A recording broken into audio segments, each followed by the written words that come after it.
Today we will discuss about the rules of Kirchhoff's voltage law. Okay. If this kind of circuit is given to us and it is asked that determine the current through R1, R2 and R3, then we will do this with the help of Kirchhoff's voltage law. First we have to think that how many loops are there. What do you mean by loop? Loop means a closed circuit.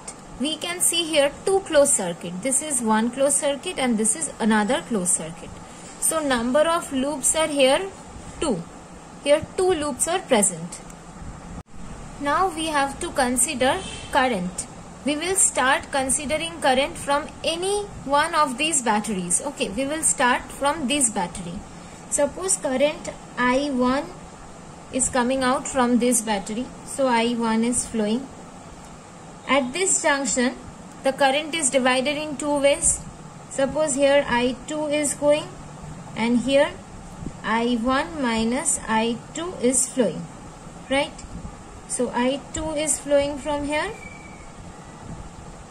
And at this point, these two currents meet each other. I1 minus I2 plus I2. So here we get I1. Okay. This is the first step of Kirchhoff's voltage law.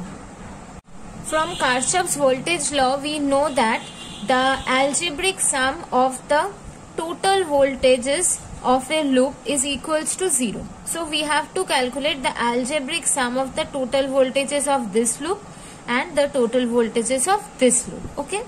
Now to calculate the algebraic sum of the voltages, we should know these terms.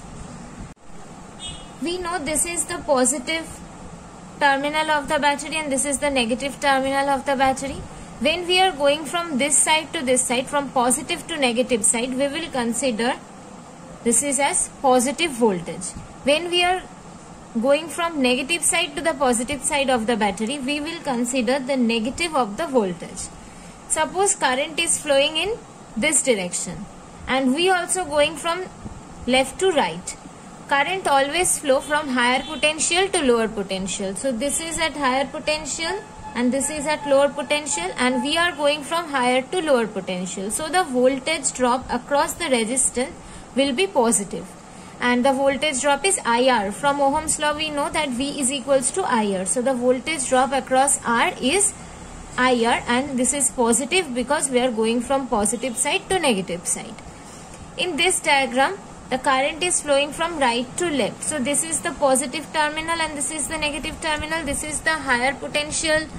This is the higher potential point and this is lower potential point. But we are going from lower to higher potential. So the voltage difference will be negative. Okay. Now we will apply this in these two loops. In this loop we will go in this way and this loop we will go in this way. Suppose we are going this way, right? We have marked the positive and negative terminals here. This is the negative and this is the positive terminal. Current is going from left to right. So the left is positive and right is negative. And in this way we have marked all positive and negative terminals for all the elements, for all resistance and for all batteries. Okay. Now we are going this way from negative to positive. So it will be minus V1 and from positive to negative. So it will be plus I1 R1 as I1 current is flowing through R1 resistance. This is positive and this is negative. So this will be plus V2. This is positive and this is negative. So this will be I1 minus I2 into R2. This is the voltage drop across the resistance R2.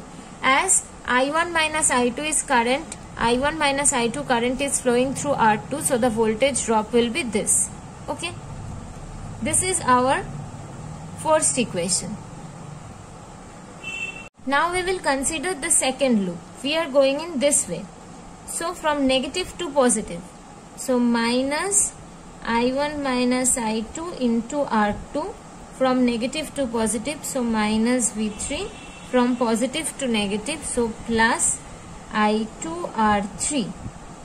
This is the voltage drop across R3. This is the voltage drop across R2. Okay, this is equation number 2.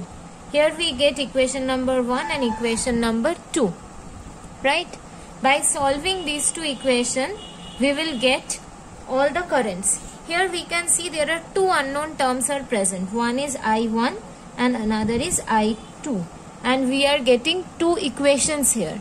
So two unknown terms and two equations. By solving this, we will get I1 and I2. Here the question was that determine the current through R1, R2 and R3. After solving these two equations, we will get I1 and I2. So we can say that which current is flowing through R1 and current flowing through R2 is I1 minus I2 and current flowing through R3 is I2. In this way, with the help of Kirchhoff's voltage law, we can calculate current through each branch or through each resistance. Thank you.